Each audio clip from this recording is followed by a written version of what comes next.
If you don't understand Chinese native speaking, sometimes it's not your fault. I speak Chinese, but when I travel to some certain part of China, sometimes I also can't understand what people are saying. How is that possible? Isn't everyone speaking Chinese in China? Well, not exactly. Just like English has British English, American English, Australian English, and many regional accents, Chinese also has many different varieties. But in China, the differences between regional varieties can be much greater than most people expect. Chinese isn't just Mandarin. To be more accurate, many teachers on the internet are actually teaching Mandarin, not Chinese. Why? First, let's clarify what Chinese and Mandarin actually mean. What is Chinese? Chinese is not spoken only in mainland. It is also widely spoken in Singapore, Malaya, and some other Chinese communities around the world, including Chinatowns. You can see the map, the dot and the dark colors are all the places people who speak in Chinese. However, the language may differ from places to places. In fact, many linguists consider several Chinese dialects to be separate language because they are not mutually intelligible. Another important thing to remember is that Hong Kong, Macau, and Taiwan mainly use traditional Chinese characters, while mainland and Singapore mainly use simplified Chinese characters. For example, 门, door, 马, horse, 车, car vehicle, listen or hear. Traditional Chinese characters remain visible at historical sites and museums, and they continue to be widely used in calligraphy practice across mainland China. Historically, Chinese has also had a profound influence on many neighboring countries. The language of Korea, Japan, and Vietnam were all heavily influenced by Chinese throughout history. Even today, you can still find traces of Chinese in their writing system and vocabulary. But this influence was not one way. Japanese has also had a tremendous influence on modern Chinese.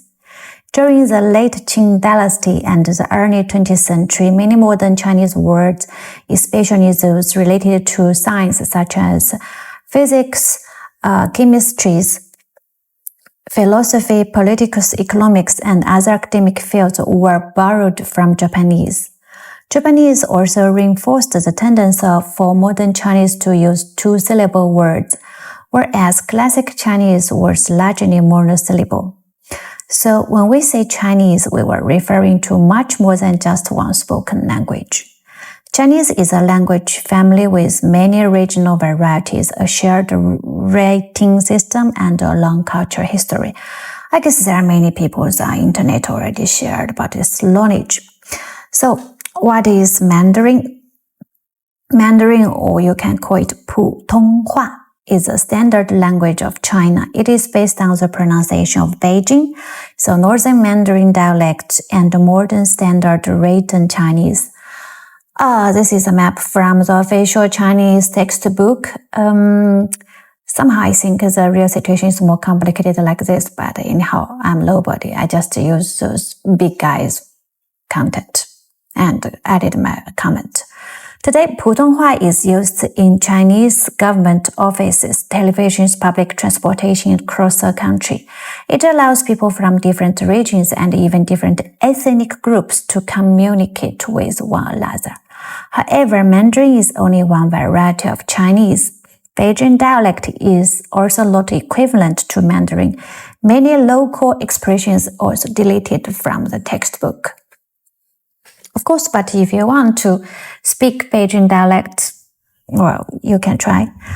Why are there so many varieties? China is one of the world's oldest civilization. For thousands of years. Mountains, rivers, migration, and local history separate communities from one another. Over time, people in different regions developed their own way of speaking. Maybe the people in this valley or in this countryside is speaking something quite different from the people in another village. Who knows? This is a photo from Facebook. It's not accurate, but do display the variety and complexity of Chinese language. They eventually became the regional varieties and we often call the Chinese dialect. Each variety has its own pronunciation vocabulary, sometimes even its own grammatic features. So how different are they? Generally speaking, pronunciation differs the most. Vocabulary comes next, grammar differs the least. That's why you speak standard Mandarin, but maybe people reply you with somewhat strong, heavy accent Chinese, or you may find people, Chinese native speaking, are hard to understand because it's their dialect. But here is the most interesting part. People from different regions usually write the same Chinese characters because Chinese has so many homophones. Whenever someone asks for my name, I usually have to write it down so they know exactly which characters I mean. Even native Chinese speakers often need to see the written characters to identify someone's name correctly. That means two people who can't easily understand each other can often communicate by writing.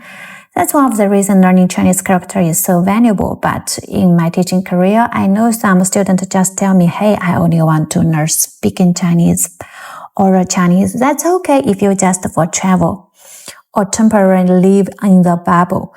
But if you really want to dig into it, I really think Chinese character is something you must try hard. The writing system connects Chinese speakers across different regions. Traditionally, Chinese is divided into 7 major dialect groups. By the way, there are people who oppose this opinion, including me. But again, I'm nobody. Let's take a quick tour. The Northern Mandarin. Northern Mandarin is the largest dialect group in China. About over 70% of Chinese population speaks over a variety of Mandarin. It covers North China, Northeastern China, Northwestern China, Southwestern China, which I not agree, and the Jianghuai region. So if your teacher is from this area, you may maybe probably have a better pronunciation teacher. I'm not so sure. Standard Mandarin or Putonghua is based on these groups, especially the Beijing dialect. So if you are learning Mandarin, you are already learning the most widely spoken variety of Chinese.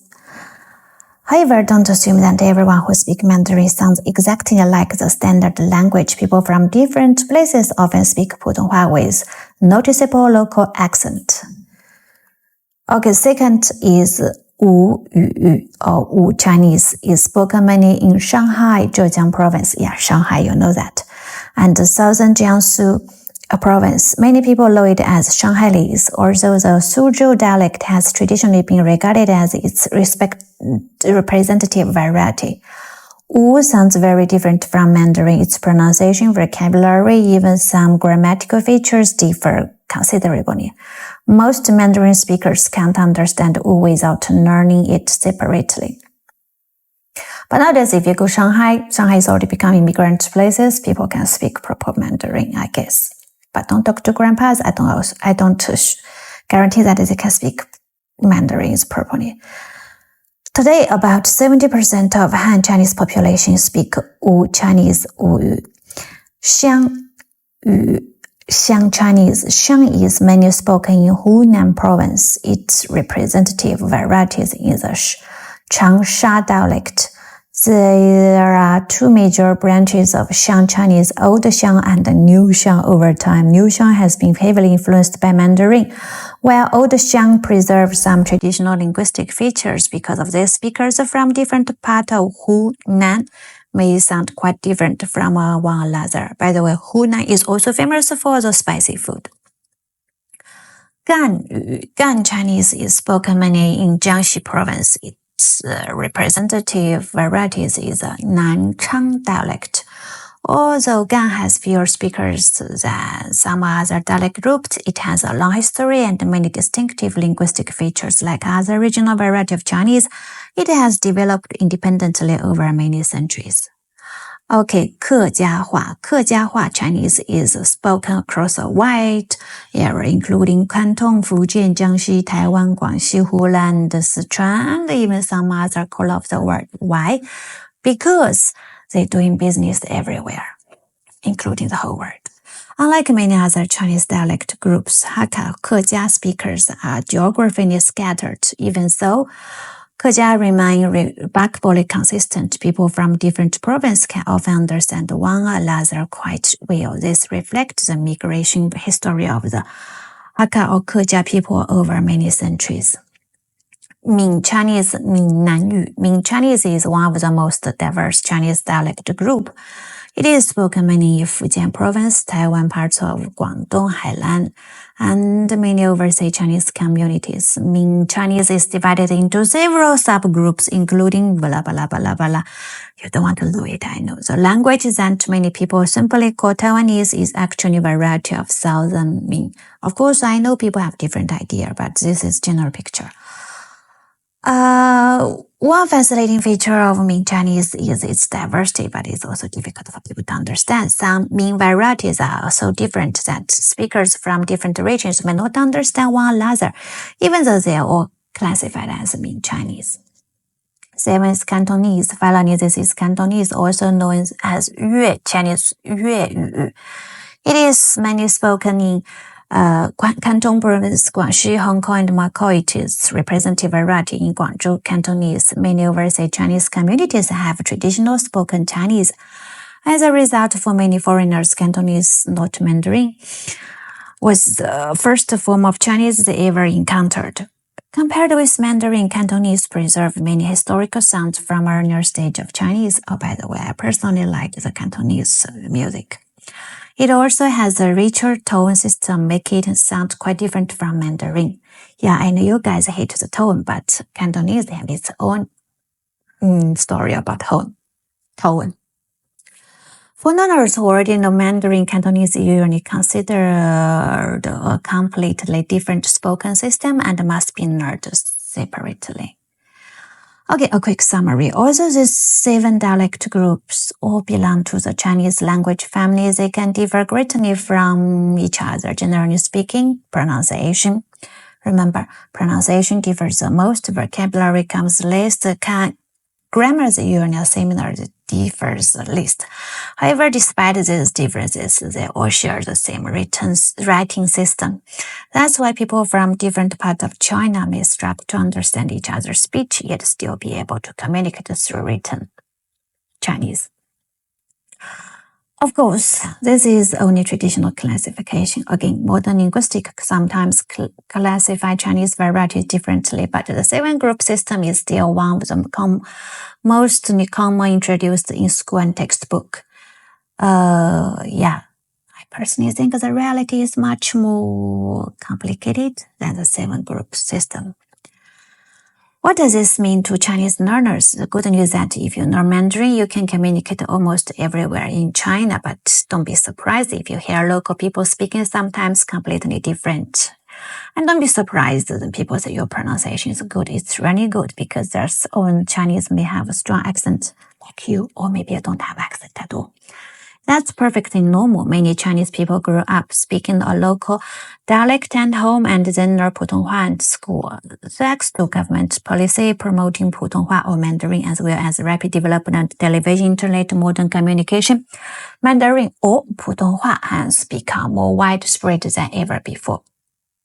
If you travel around China today, you will find that most young people can speak Mandarin or Putonghua quite fluently. Older generation, however, often speak Putonghua or Mandarin with a much stronger regional accent. I think I speak too much today. Some people even say that many children today grew up speaking only Putonghua and no longer know their local dialects. I noticed this part on my trip. From the perspective of linguistic diversity, this may not be entirely good news, but for Chinese learners, it certainly makes communication much easier. Everyday languages disappear somewhere in the world. Perhaps local dialects are facing the same challenge. Just like time itself, once something is gone, it may never come back. Here is something that may surprise you. There is another piece of good news for Chinese learners. Sometimes your Mandarin pronunciation may actually be more standard than that of some certain native Chinese speakers. Surprised? Well, many Chinese people grow up speaking a local dialect as their first language. With a natural beginner Putonghua, their pronunciation is naturally influenced by the dialect spoken as a child. They may feel difficult to tell the difference between le and ne, he and fe, de and te, an and ang. As a result, their Putonghua may carry a strong regional accent. That is also part of fun. So if you can't understand someone's Mandarin, it doesn't always mean your Chinese isn't good enough. But you should work hard on your Chinese, by the way. This is not an excuse for doing business.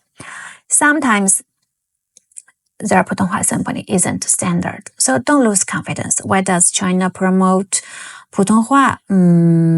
This is government idea. So the answer is quite simple. The goal of promoting Putonghua is not replacing the local dialects.